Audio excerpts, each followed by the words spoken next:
if 3 moles of an ideal gas at 300 Kelvin expands isothermally from 30 decimeter cube to 45 decimeter cube against a constant opposing pressure of 80 kilopascal, then the amount of heat transferred is.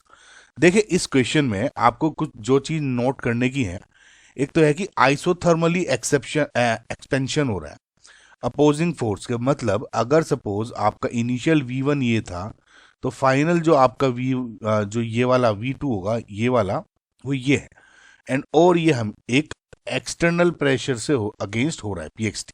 एक बात आप हमेशा ध्यान रखें, अगर ये external pressure या opposing pressure भी ना दिया होता तब भी आपको वही सेम प्रोसेस यूज करना होता जो अब हम इसमें यूज करेंगे, बिकॉज जब भी आप केमिस्ट्री में ये वर्क डन वगैरह पढ़ते हो तो हमेशा केमिस्ट्री में अगेंस्ट एक्सटर्नल प्रेशर ही आप देखा करते हैं। ओके, तो इस बात को आप जरूर ध्यान रखें। सो अब इन्होंने ये कहा है क्योंकि आइसोथर्मल एक्सपेंशन हो रहा है, सो इसका मतलब del U internal change is 0, और जो हमारा formula del U is equals to Q plus W होता है, उसको अगर आप 0 कर दोगे तो क्या हो जाएगा, Q is equals to minus W. इसमें क्या पूछ रहे हैं आपको, heat transfer, that is Q हो जाएगा माइनस डब्ल्यू के इक्वल। नाउ वर्क डन क्या होगा, क्योंकि देखिए एक कांस्टेंट एक्सटर्नल प्रेशर के अगेंस्ट हो रहा था फ्रॉम V1 टू V2, इसका मतलब W क्या हो जाएगा, माइनस, बिकॉज एक्सटर्नल प्रेशर के अगेंस्ट हो रहा है, अपोजिंग फोर्स के अगेंस्ट, अपोजिंग है ना, तो माइनस साइन हमने इसलिए यहां पे लिया, और into del V volume change.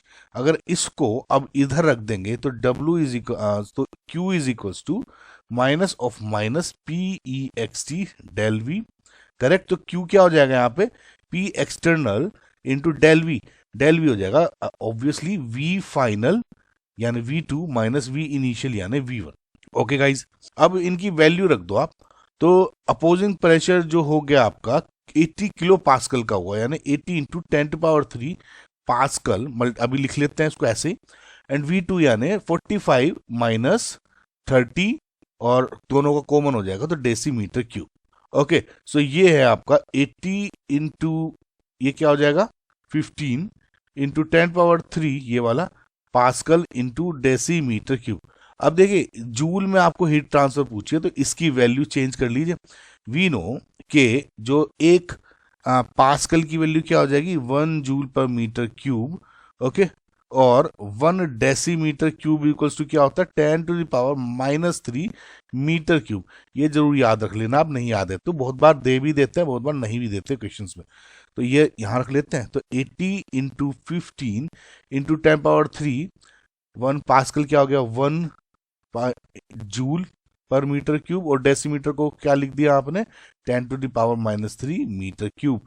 ये कैंसिल आउट हो गया, ये कैंसिल आउट हो गया, ये हो गया 80 इंटू 15 यानी 1200 joules, and this will be your final answer.